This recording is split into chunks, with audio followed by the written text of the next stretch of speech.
اعوذ باللہ من الشیطان الرجیم بسم اللہ الرحمن الرحیم۔ معین اردو اکیڈمی میں خوش آمدید۔ ہمارے آج کے لیکچر کا موضوع ہے علم بدیع کی پہلی قسم ثناء لفظی کی تعریف اور اس کی اقسام۔ ثناء لفظی، ثناء لفظی سے مراد وہ ثناء بدائع جن کا تعلق بنیادی طور پر الفاظ سے ہو، گویا جب ہمارا ذہن کلام میں لفظی خوبیوں کی طرف جائے تو اسے ثناء لفظی کہتے ہیں۔ اس سے مراد یہ ہے کہ جب ہم کلام کو پڑھیں تو ہمارا ذہن الفاظ کی طرف جائے، نہ کہ اس کے معانی کی طرف جائے۔ ثناء لفظی میں الفاظ سے کلام میں خوبصورتی پیدا کی جاتی ہے، کلام کو خوبصورت بنایا جاتا ہے، کلام کو مزین کیا جاتا ہے۔ ثناء لفظی میں لفظ کا بنیادی کردار ہے، نہ کہ معنی کا، اور ثناء لفظی میں صرف الفاظ کو ہی بنیادی اہمیت دی جاتی ہیں، الفاظ معانی کو نہیں۔ معانی میں گہرائی پائی جاتی ہیں اور الفاظ کے الٹ پھیر سے کلام میں خوبصورتی پیدا کی جاتی ہیں، اسے ثناء لفظی کہتے ہیں۔ ثناء لفظی کی چند اقسام: صنعت قلب، صنعت سیاق العادات، صنعت ایہام، صنعت ترسیح، صنعت منقوطہ، صنعت غیر منقوطہ، صنعت ذوالقوافی۔ اب ان کو باری باری ہم تفصیل کے ساتھ پڑھتے ہیں۔ نمبر 1، صنعت قلب۔ قلب کے لغوی معنی بدلنا کے ہیں۔ لفظ انقلاب اسی سے مشتق ہے۔ اگر کسی لفظ کو الٹنے سے وہی لفظ دوبارہ بن جائے تو اسے صنعت قلب کہتے ہیں۔ اس کا مطلب یہ ہے کہ جب ایک لفظ کو ہم الٹ کر لکھیں تو وہی لفظ بنے اور وہ بھی بامعنی لفظ ہو، جس کا کوئی معنی ہو۔ مثال دیکھیے: دنیا میں ہے خزانہ لڑائی کا گر صدا، از روئے غور گنج کو دیکھو تو جنگ ہے۔ گنج کو الٹ دیں تو جنگ بن جاتا ہے، اور جنگ کو الٹ دیں تو گنج بن جاتا ہے۔ یہ دونوں الفاظ ایک دوسرے کے کو الٹنے سے ایک لفظ بن جاتا ہے اور دونوں لفظ بامعنی ہیں۔ اسی طرح زر، زن اور زمین ہم نے سن رکھا ہے کہ یہ لڑائی کا سبب بنتے ہیں۔ اسی طرح خزانہ بھی انہی میں سے ایک ہے جو لڑائی کا سبب بنتا ہے۔ اب گنج کے حروف کو الٹنے سے جنگ بن رہا ہے۔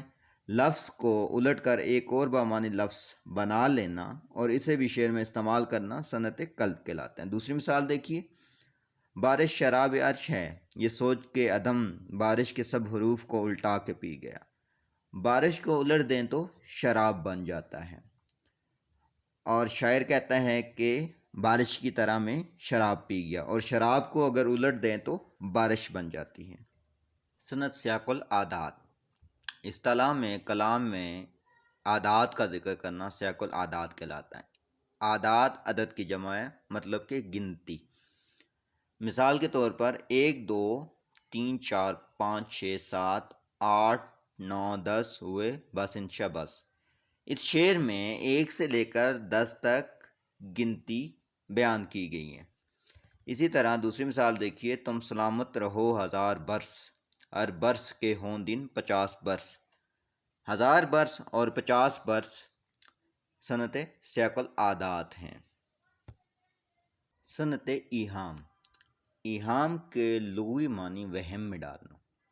اصطلاح میں ایسا لفظ لایا جائے جو ذو معنی ہو۔ ذو معنی سے مراد ایسا لفظ جس کے دو معنی ہوں، ایک معنی قریب کا ہو اور دوسرا معنی بعید کا ہو۔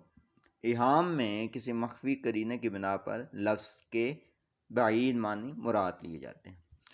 اس سے مراد یہ ہے کہ ایہام میں جو شاعر کا مقصد ہوتا ہے وہ معنی بعید کا ہوتا ہے، مطلب کہ دور کے معنی مراد لیے جاتے ہیں ایہام میں۔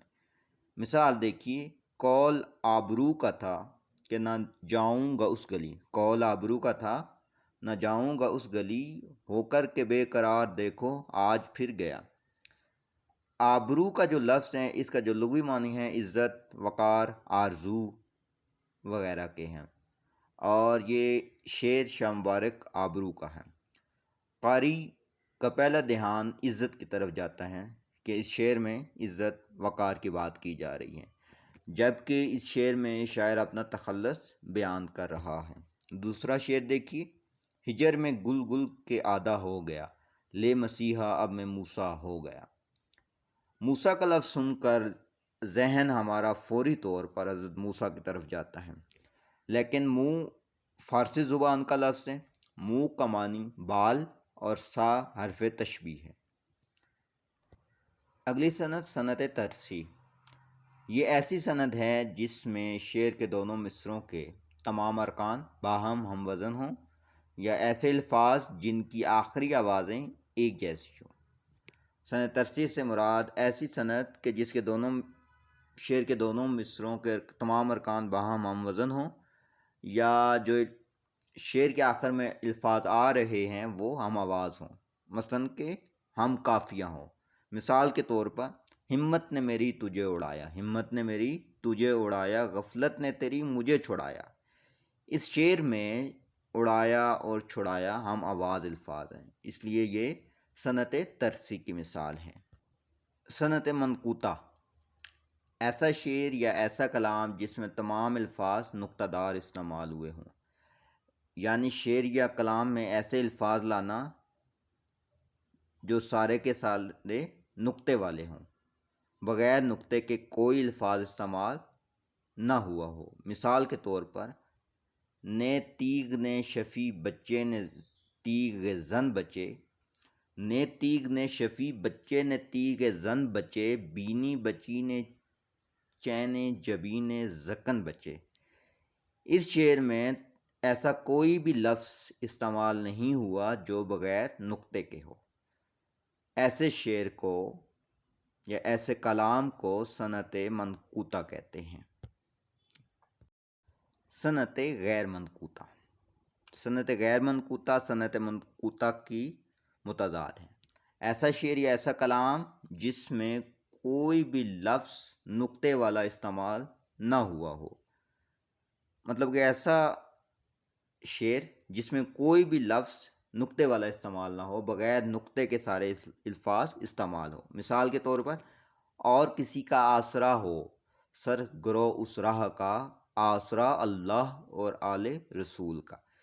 اس شعر کا اگر تجزیہ کیا جائے تو اس میں ایسا کوئی بھی لفظ استعمال نہیں ہوا جو نقطے والا ہو۔ ایسے شعر کو یا ایسے کلام کو صنعت غیر منقوطہ کہتے ہیں۔ صنعت ذوالقوافی، ایسا شعر یا ایسا کلام جس میں دو قافیے استعمال ہوئے ہوں تو اسے صنعت ذوالقوافی کہتے ہیں۔ مطلب کہ ایسا شعر یا ایسا کلام جس کے ہر مصرے میں دو دو قافیے استعمال ہوئے ہوں۔ قافیہ ہم آواز الفاظ کو کہتے ہیں جو مصرے یا شعر کے آخر میں آتے ہیں۔ مثال کے طور پر صبا اڑا کے نہ لے جا میرا غبار کہیں، کہ مجھ سے چھوٹنے کی آستانے یار نہیں۔